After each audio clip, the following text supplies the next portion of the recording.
देखील आपल्यासोबत जोडले गेलेले आहेत। गिरीशजी, आपलं स्वागत। कुंडमळ्याचा हा काही ब्रिज आहे तो लोखंडी ब्रिज होता, जुना ब्रिज होता, हा कोसळलेला आहे। 6 जणांचा यामध्ये मृत्यू झालाय। तर भीती अशीही व्यक्त केली जाते की 20 ते 25 जण वाहून गेले। नाही, मी प्रवासात आहे, नाशिक पुण्याला निघालेलो। मला आत्ताच जस्ट मला ही बातमी कळलेली आहे आणि म्हणून मी जिल्हाधिकाऱ्यांशी बोललेलो आहे आणि त्या ठिकाणी एनडीआरएफची टीम ही मला वाटतं 10-15 किलोमीटरच्या अंतरावर होती, ती सुद्धा त्या ठिकाणी आता पोहोचलेली आहे। मी पण आता मुंबईत आहे, मी लगेच तात्काळ पुण्याकडे निघालेलो आहे। मला वाटतं तिथे गेल्यावर कळेल, पण सगळे जे यंत्रणा आहे ते अलर्ट आहे।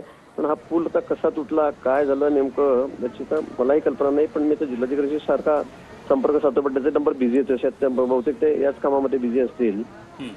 मी निघालो 1-2-2.5 तासामध्ये मी तिकडे पोहोचेल। गिरीशजी, मात्र अँब्युलन्स आता दाखल झालेले आहेत, मदत कार्याला देखील सुरुवात झालेली आहे। मात्र हा पूल जो होता तो जीर्ण अवस्थेतील होता, त्यावर काही मोटरसायकल गेल्या आणि त्यामुळे हा पूल कोसळला असा अंदाज तिथल्या स्थानिकांनी वर्तवलाय। मी पण आपल्या चॅनलच्या माध्यमातूनच बघतोय, मलाही नीट कल्पना नाहीये, पण मी जिल्हाधिकाऱ्यांशी बोलण्याचा प्रयत्न करतोय। आमच्या यंत्रणा सगळे अलर्ट आहेत, एनडीआरएफची टीम आता तिथे पोहोचलेली आहे, अँब्युलन्स पोहोचलेले आहेत, पोलीस त्या ठिकाणी पोहोचलेले आहेत। मी पण अगदी 2-2.5 तासामध्ये त्या ठिकाणी पोहोचण्याचा प्रयत्न करतोय। तिथे गेल्यावरच कळेल की थोड्या वेळात मला अजून अधिक माहिती घेता येईल। नक्कीच महाजनजी, खूप खूप धन्यवाद, तुम्ही आमच्याशी संवाद साधला त्याबद्दल। तर 20 ते 25 पर्यटक वाहून गेल्याची भीती व्यक्त केली जात आहे।